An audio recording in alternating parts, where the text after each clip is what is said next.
Ke informasi lain, pemirsa, Presiden Prabowo membuat pengakuan kalau giginya kurang bagus. Presiden berencana berobat ke rumah sakit diam-diam sambil menyamar.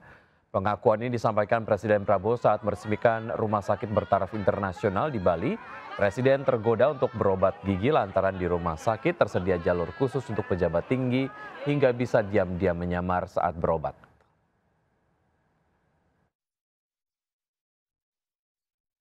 Diam-diam saya mau juga ke situ,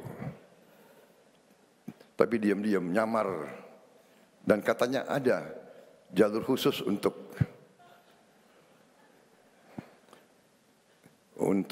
gubernur ke atas katanya. Memang gigi saya agak kurang bagus ini. Wakil Menteri Sosial Agus Jabo menyatakan pemerintah akan mempertimbangkan memberikan uang saku kepada para siswa di sekolah rakyat. Besaran uang saku akan disesuaikan dengan ketersediaan anggaran.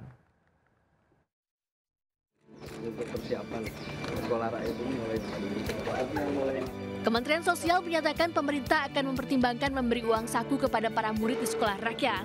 Pemerintah mengatakan terus mengevaluasi kebutuhan siswa. Menurut Wakil Menteri Sosial Agus Jabo, besar uang saku akan disesuaikan dengan ketersediaan anggaran. Secara keseluruhan, kebutuhan biaya pendidikan dan operasional siswa sekolah rakyat per tahun mencapai 48 juta rupiah. Angka itu mencakup berbagai kebutuhan dasar peserta didik dari jenjang SD sampai SMA. Sekolah rakyat merupakan upaya negara untuk memotong rantai kemiskinan antar generasi, sekaligus memberikan harapan baru bagi keluarga miskin agar anak-anak mereka dapat mengakses pendidikan layak dari jenjang SD hingga SMA tanpa kendala biaya. Presiden Prabowo Subianto meminta Kementerian Sosial untuk membangun 100 unit sekolah tambahan yang diharapkan mampu beroperasi tahun ini. Tim Liputan iNews melaporkan. Partai Gerindra memberi sinyal bahwa Presiden Prabowo Subianto akan bertemu Megawati kembali. Gerindra menyebut ada banyak momentum yang bisa mempertemukan keduanya.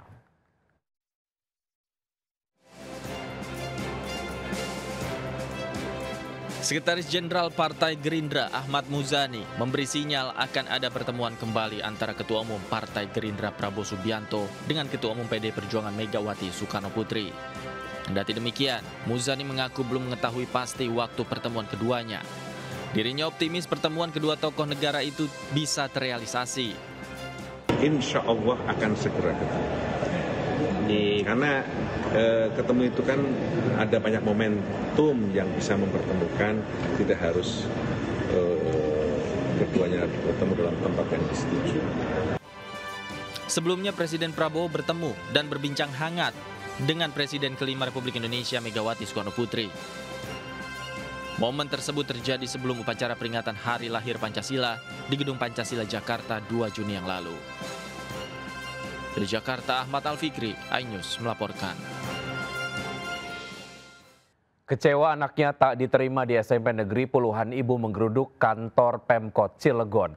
Para ibu menduga ada praktik jual beli bangku dan meminta Pemkot Cilegon turun tangan melakukan investigasi.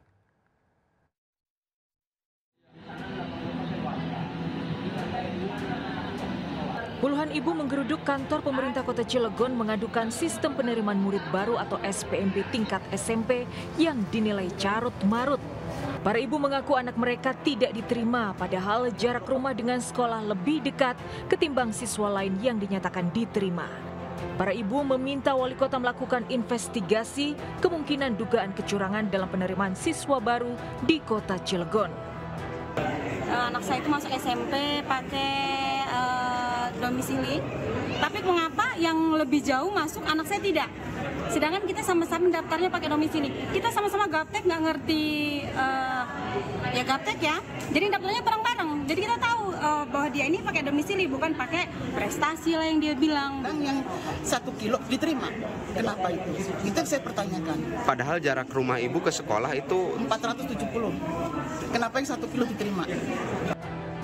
Dinas Pendidikan Kota Cilegon berjanji akan melakukan evaluasi hasil SPMB SMP, terutama terkait dugaan jual beli bangku di sekolah negeri. Dari Cilegon, Banten, Iskandar Nasution, iNews melaporkan.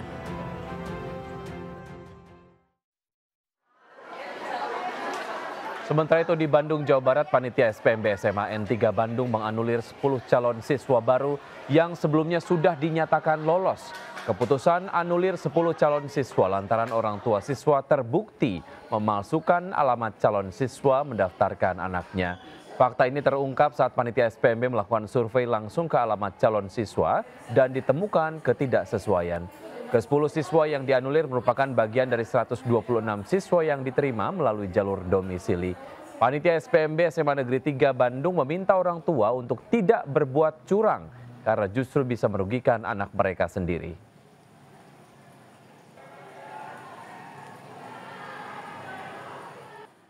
Diduga iseng 3 bocah merusak Mapolsek Panggung Rejo di Pasuruan, Jawa Timur. Sementara di Makassar, seorang remaja terekam kamera pengawas menggasak rokok di sebuah toko kelontong.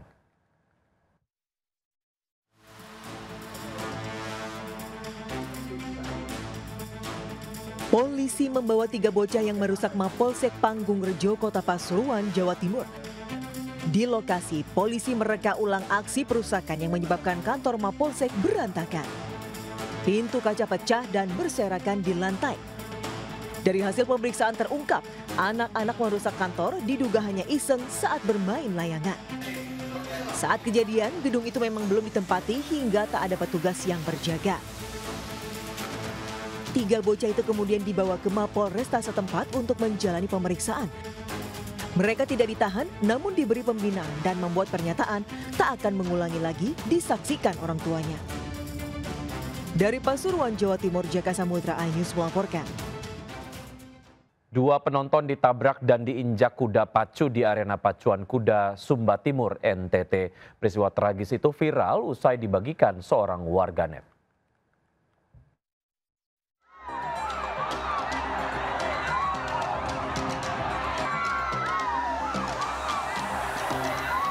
Inilah detik-detik penonton berlarian saat kuda pacu berlari kencang. 2 penonton di sisi lintasan pacuan kuda tradisional Sumba Timur di lapangan Rieti Prailu ditabrak dan diinjak kuda hingga terjatuh. Ambulans yang selalu siaga di dekat pos pantau langsung mengevakuasi kedua korban ke rumah sakit terdekat. Korban ditangani tim medis di rumah sakit. Selama 8 hari pacuan kuda tradisional Sumba Timur Humba Cup 1 digelar. Sudah 40 insiden. Mayoritas korban adalah joki. Acara Palampang Jara atau pacuan kuda tradisional Sumba Timur ini sudah berlangsung sejak 16 Juni lalu. Kegiatan ini diikuti 757 ekor kuda melibatkan anak dan remaja sebagai joki. Pacuan kuda ini selalu menjadi daya tarik pecinta dan pemilik kuda pacuan di Pulau Sumba. Meski selalu terjadi insiden, namun tidak menghentikan kegiatan ini. Dari Sumba Timur, NTT, Dion Umbu Analodu, iNews melaporkan.